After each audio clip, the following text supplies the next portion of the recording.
if you understand baptism, if you understand what's going on in baptism and the freedom that is available to you in and through baptism,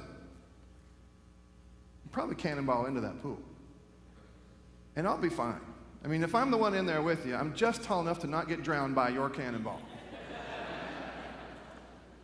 Here's a definition of baptism I want you to have. Ready? It's that sacred moment at which everything changes about you. Your allegiance, your status, your condition, your identity, and your place of belonging. Now, I know it's kind of a small baptismal pool, but I'm telling you, all of that stuff happens in here.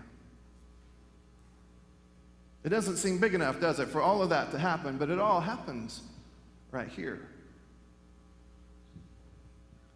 You see, if you are baptized into Christ Jesus, then when I lower you down into the water, and hopefully you have a hand over your own mouth and a hand on my wrist so that I can then bring you back out of the water, right?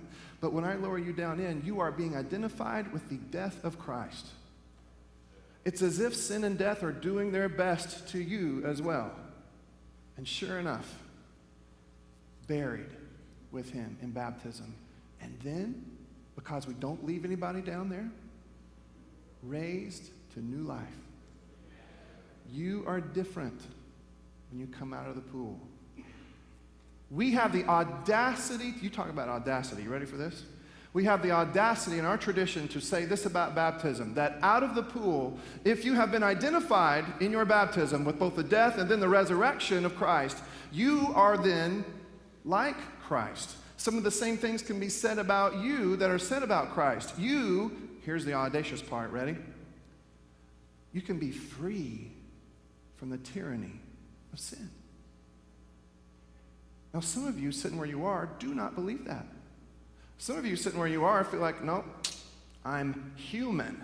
So I am always going to be subject to these different kinds of temptations and activities and desires. And guess what? You're right. But coming out of that pool, you don't have to be subject to them. You can be free. Now, is it easy?